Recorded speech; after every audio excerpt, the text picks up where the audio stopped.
Hi guys, I've had a couple of pain in the backside incidents with the dash cam that I have in the car. I've got two in there. One on the front is GPS and the one in the back isn't. They're the same model. It's they seem to be under different names, but ePrance is the seems to be the most common name. It's got a 32 gig genuine Samsung card in it, and a couple of weeks ago an incident occurred and I really wanted to upload that onto my YouTube channel, but when I connected the dash cam to the laptop, a lot of the files were all there, but crucially the probably last 3 or 4 were not, and this was when the card was probably a quarter to a half full, and I didn't think too much of it. I was annoyed, but it wasn't the end of the world. So I reformatted the card through the dash cam and just carried on using it. Now yesterday, a fairly serious incident, in fact a couple occurred yesterday, and I really wanted to get those uploaded, and one of them was going to be reported to the police. But the same thing happened. When I connected to the laptop, the files from the last 2 or 3 days were all missing. It seems to have got to a certain point, and after that, although it says it's recording on the screen, the lights flashing away, it's not actually saving anything onto the card. Now there's a program you can download, a little bit of software for checking various cards and USB drives, and I've run it through that, and it's fine. And this was a good card from Samsung through Amazon. I've got 2 of them for both dash cams, and they've checked out fine. So there's clearly some problem with that dash cam, and something that's going to miss any incident is just rubbish that's going straight in the bin. So I looked around again yesterday, had a look on Which, see what their recommended dash cam was. Unfortunately their review is about 6 months old, but I decided to go with the one that they rated the best currently, and it's this Transcend DrivePro 200, and I think it was £89 from Amazon, free delivery as I've got a Prime account. And we're just going to have a quick look at this and see what our first opinions are. It's got a 16 gig class 10 card in it already, and just on the front we've got 1080 full HD recording, 160 degree wide angle lens. Apparently it has an enhanced night view, and the lenses are glass. It's a 7 segment glass lens. And we have a G sensor for emergency recording. Something I could never get the ePrance one to do was, once you turn the ignition off and it had closed down, the dash cam wouldn't record anything after that. You know, if a sensor was triggered, it was just turned off, and that was the end of that. But this one, I think, will be monitoring all the time the G sensor and will record. This also has a built-in Wi-Fi system, and I believe there is, oh in fact it says it up here, there is an app for iOS and Android where you can wirelessly connect to this and view the footage immediately on your iPhone, or in my case Samsung S5, immediately. Now that may be very useful if you've got to show somebody at the scene what actually happened. Not maybe just for a straightforward accident, but if somebody's been injured and paramedics want to know the mode of injury, you can replay the footage if you've got it, and just see how that person may have been injured, rather than them having to guess at what possible injuries they've got and how they were caused. It's a bit of a long shot, but you never know, and the fact that you can download this straight onto your phone to play it back, I think is an excellent idea. On the ePrance you either plug the whole dash cam into your laptop and use the built-in player, or you can take the card out, put it into your laptop and view the individual files. So yeah, that's that. Now this package contains the dash cam, a car mounting bracket, the car adapter, 16 gig micro SD card, video cable, quick start guide and warranty card. Now one of the things I noticed when I was reading the reviews of this is that the mount that it comes with is stuck on. It's useless in my opinion, and for $6.99 you can buy the proper Transcend suction mount.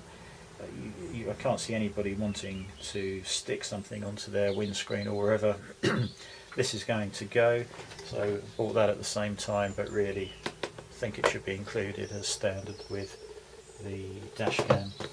So see if we can get into this. Just cut my nails, so we're struggling already. Here we go.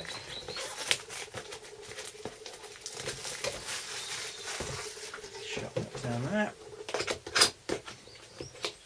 I'm hoping the quality here may be a little bit better than the e-crunch. I'm sure this is that's interesting. This is made in Taiwan. It is not made in China. That's interesting. Don't see made in Taiwan on much these days.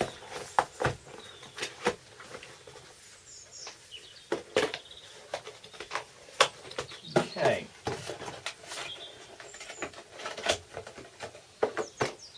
So first thing we have on the top is a Transcend labelled 16 gig SD card.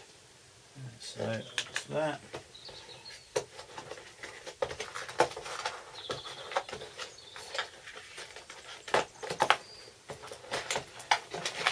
Just going to lift that out, nothing else on there. We have a long in-car charger with pretty much a standard looking USB connector. This looks pretty long actually, and that's really useful when you want to route the cable around the dashboard or down the windscreen or wherever. I'm just going to stand up with this and see how long this is. Oh, it's got to be nearly 14 foot long, I would think, so that is absolutely plenty.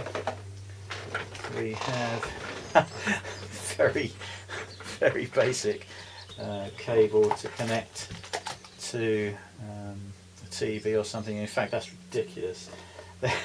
It's just a phono video output, and that's about 6 inches long. So they're obviously not expecting you to play the sound back through that. That's the unit itself. This one has a screen, obviously, unlike the e-prance, but that was fine on the e-prance. I didn't need a screen, didn't really want it. I wanted something very small so I could hide it behind the rear view mirror, and being all in black, except this one isn't, was also a benefit because the e-prance really wasn't very obvious when it was in place. So you've got card slot on the side here. That is an emergency save recording button, so if you see an incident or you're involved in anything, the G-Sensor will automatically save and lock a recording. But if you're driving along and you see something that you absolutely do not want accidentally deleted, you can just press that button, and that will store that clip into a separate folder that is safe and secure. There's an SSID and a key on here for the wireless settings, default settings. You've got the charger in here and video out. There would seem to be a microphone in the front. Actually, that's probably the mic up here, is it? And that's a speaker, possibly. Won't know that till we get that up and running. Couldn't see that, but there is a little reset button down here if this should ever lock up. It is a bit disappointing they've decided to make that lens bezel flashy in silver like that. If you want to hide this, that probably wasn't the smartest thing to do. But I guess if you were really bothered about that, you could just put some black felt pen over the text. And again, if you were really picky and wanted to hide this, you could probably wrap that in some black insulation tape, although as it's going to be in the sun a lot, probably not the best thing to put around it. It'll probably get pretty mucky. So yeah, disappointed that they've chosen for the silly silver bezel there. Okay, so yeah, this is the mount that a number of people said was not really up to the job, and that really is a basic mount. Oh yeah, that's absolutely horrible. You have a locking mechanism here and the plastic ball, and then the camera will somehow slide into that. Oh yeah, just at the top there. It's protected by the tape, but that will just slot in, and to release it there's a piece there that you will bend out or in and slide this out. So yeah, that's not really lovely, not keen on that. There's the standard 3M double-sided pad. There is also a spare pad here, and then we have a selection of books and paperwork. Let's see if we actually get anything useful.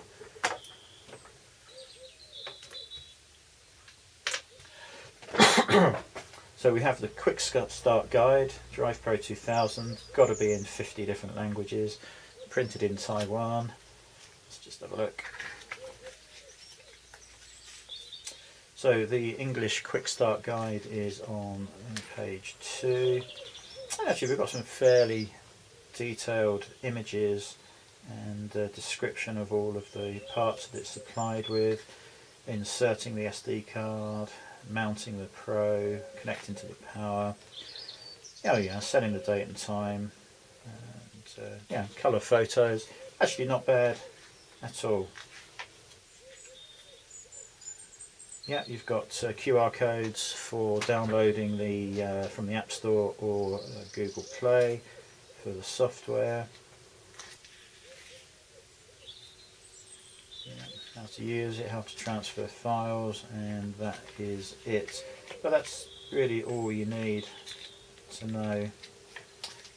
Warranty card. Not sure how much use this is going to be, but we'll have a quick look. 2-year warranty with this, which again is good if you can actually make use of it. I'm trying to find the English.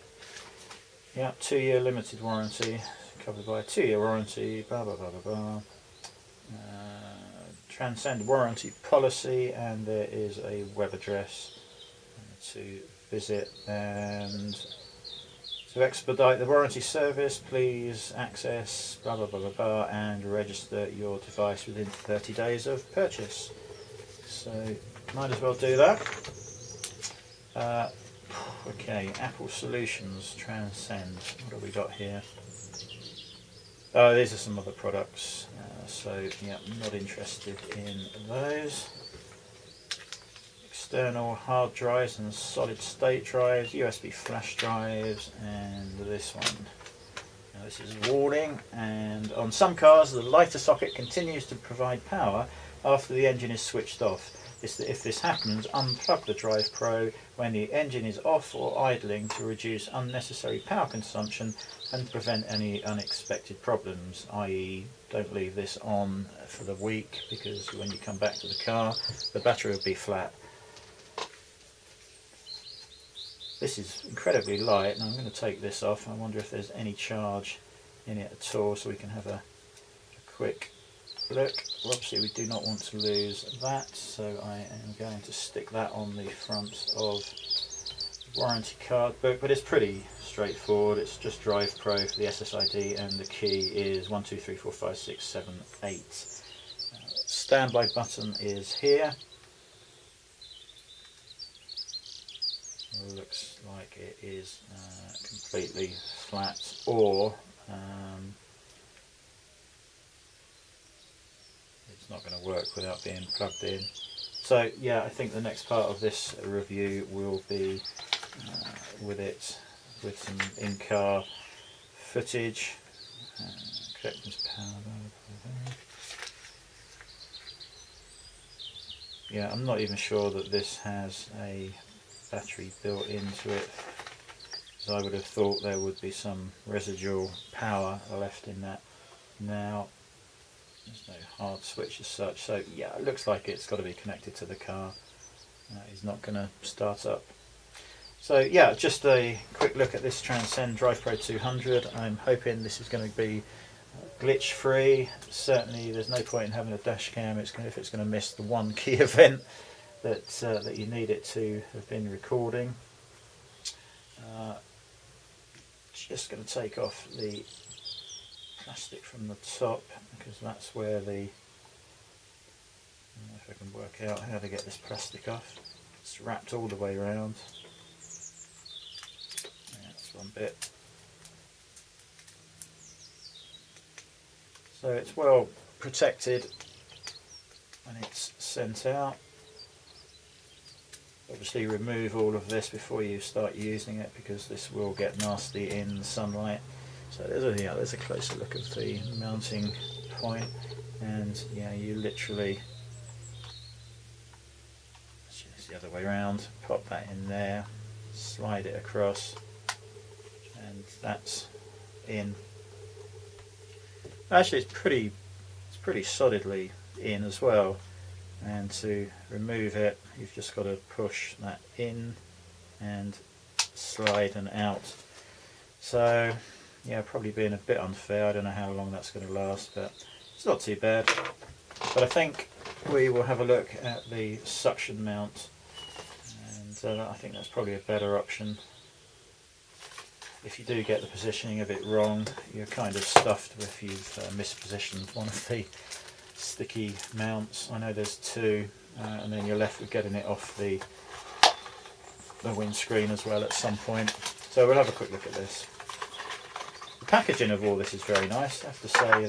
They've done a nice job with that. Again, made in Taiwan.